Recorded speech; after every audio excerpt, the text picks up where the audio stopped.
이게 바로 일주일 전에 난 기사입니다.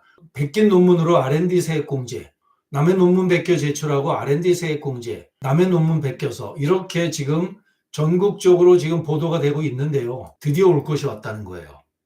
올 것이 왔어요. 이 예견돼 왔었어요.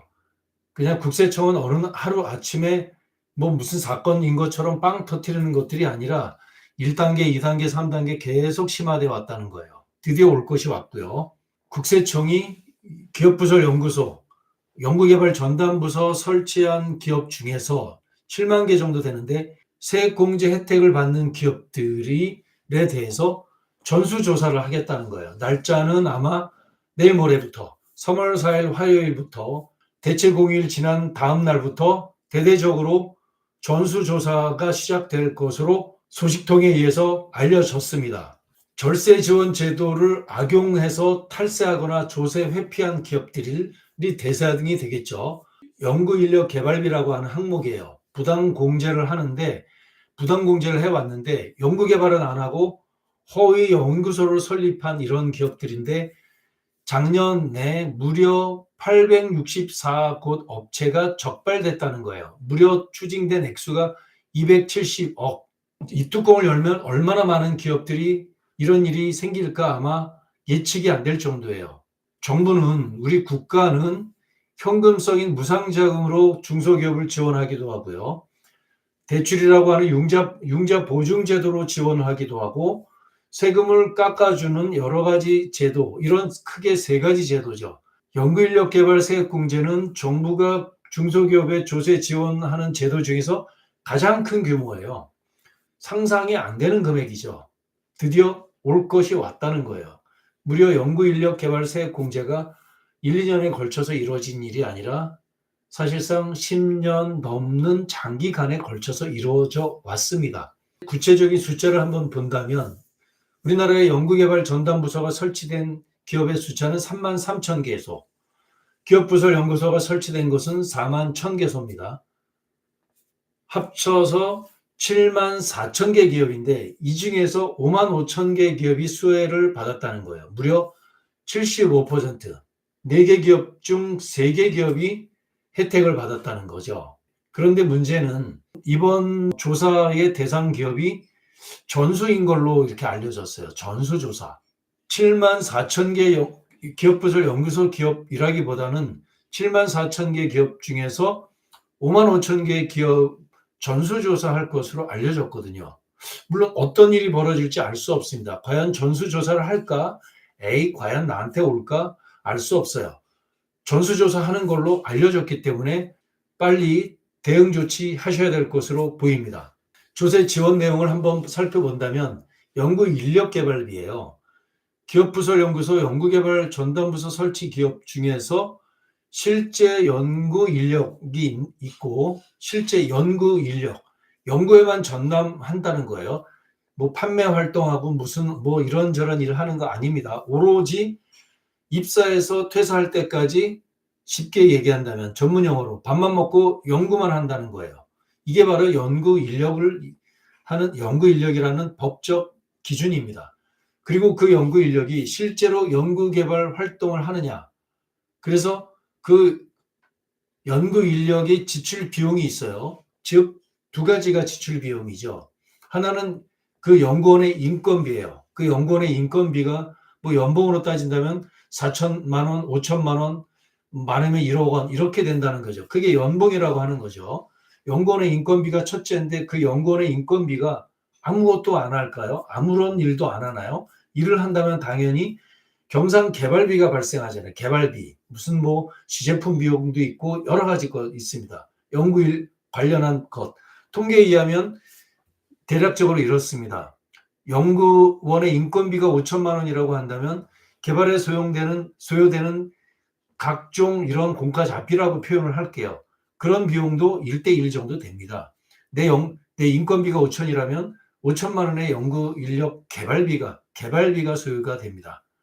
그래서 그 액수를 합쳐서 인건비와 개발 경상비를 합쳐서 작으면 25%를 공제해주고 많으면 최대 50%까지 공제해주는 게 조세 지원 제도의 핵심이에요. 탈세 사례를 한번 살펴볼게요. 정식 발표했습니다. 어떤 재활의학 병원이 있어요. 타인의 논문을 뺏겨서 자료를 제출했어요. 살짝 그림만 살짝 바꿨고요. 숫자도 살짝 했습니다. 대한민국은 투명한 사회예요. 자, 베껴서 했다는 거, 남의 논문을 인용한 거, 이런 거 있을 수 없는 일이죠.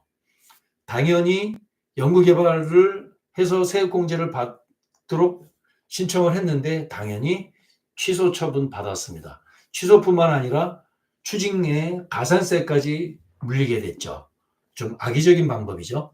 자, 또 이렇습니다. 일반 직원인데 연구원으로 허위 등록했어요. 그 일반 직원은 뭐 기획도 하고 홍보도 하고 뭐 영업도 하고 관리 업무 이런 업무를 하고 있는데 허위 등록해서 부당하게 세액공제를 받았어요. 교육 서비스업을 하는 회사였어요. 당연히 내용을 보면 뭐 있겠습니까? 제대로 된 연구개발 그런 내용이 있었을까요? 그러지 못했죠. 문의만 해놓고 세액공제를 받았다가 철퇴를 받았죠. 당연히 부인당하는 것뿐만 아니라 공제받았던 액수를 토해내는 것뿐만 아니라 가산세까지 징벌적으로 처분받았던 사례입니다. 이런 경우도 있었어요. 뭐 기업부설 연구소도 설치되고 연구활동도 열심히 했는데 하다 보면 이렇죠.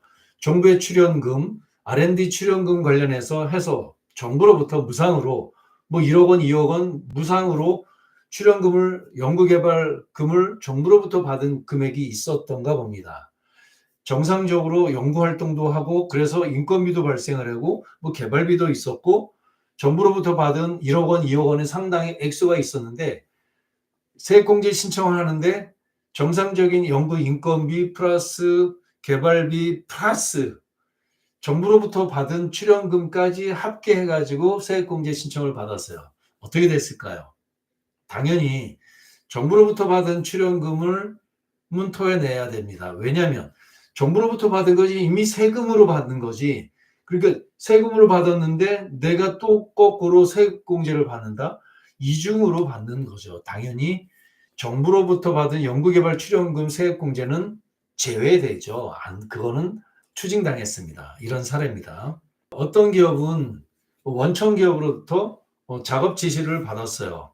뭐 거기에는 그래서 디자인도 들어가고 뭐 설계도도 들어가고 다양한 이런 활동이 들어가죠. 뭐 디자인적인 요소, 샘플적인 요소가 들어가는데 핵심은 원청사의 작업 지시에 따라서 단순하게 제작했던 거예요.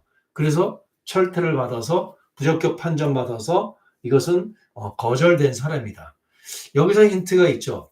고객사의 작업 지시서에 의한 단순 제작은 안 되는데 내가 내 브랜드를 가지고 내가 디자인하고 내가 샘플 작업을 했고 라고 했다면 그것은 연구개발로 판단할 수 있습니다. 여기에서의 기준은 고객사로부터 받았느냐 아니면 내가 원청으로 받은 게 아니라 내가 독창적인 나의 디자인, 나의 브랜드에 따라서 독창적인 디자인 활동을 했다면 그건 인정받을 수 있다는 사실입니다. 경계선에 있기 때문에 이런 건 잘 따져야 할 것 같습니다. 사실 국세청의 대응은 한 방에 이루어지지 않았습니다. 여러 가지 변청 과정이 있어 왔어요. 2020년도에 이런 문제가 있었기 때문에 연구도 안 하고 연구개발 세액공제를 어마어마하게 공제받는다는 것을 알고 이것은 문제가 있다라고 국세청은 이미 판단을 했죠. 국세청은 사람이 판단한다는 게 아니라 사실상 대한민국 최고의 아마 전 세계 최고의 첨단 컴퓨터를 보유하고 있죠. 이미 AI가 도입돼 있었죠.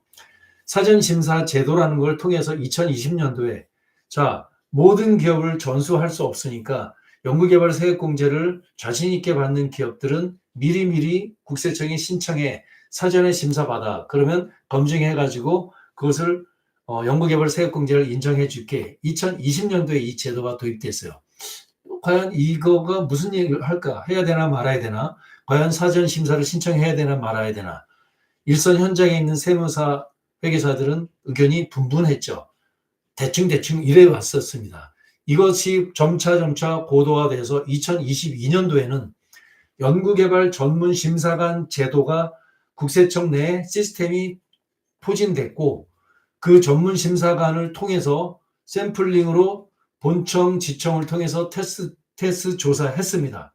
이걸 통해서 이미 상당히 많이 집중 검증을 통해서 수백 개 기업으로부터 수백억의 세금을 추징을 거꾸로 했습니다. 국세청으로서는 쾌거를 올렸죠. 처음엔 가설을 세웠죠. 그래서 밀어붙여서 사전심사 제도를 도입했고 그 이후에 전문심사관 제도를 시스템을 확충하면서 점차 테스트부터 시작해서 베타 버전을 통해서 점차 고도화해 왔습니다. 이것이 국세청에 대응해 왔던 프로세스였어요. 최근에 어떤 일까지 왔냐면 살펴볼게요. 2023년도는 귀속분을 따지는 거예요. 2024년도를 얘기하겠죠. 본격적인 조사를 했어요. 본격적인 조사를 해서 드디어 무엇을 적발했냐면 무려 1000개에 가까운 기업에 대해서 무려 270억 원을 추징했어요.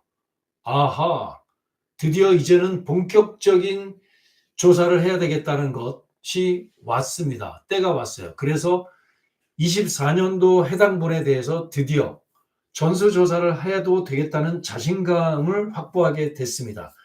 이것이 바로 일주일 전에 전국 방방곡곡의 언론을 통해서 보도된 보도 자료입니다. 이렇게 됐고요. 드디어 때가 왔습니다.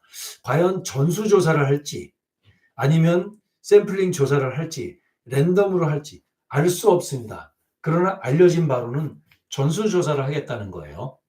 상담 신청하신다면 전수조사 받을 때 어떻게 대응할지에 대해서 구체적인 대응 방법을 안내해 드리도록 하겠습니다. 고맙습니다.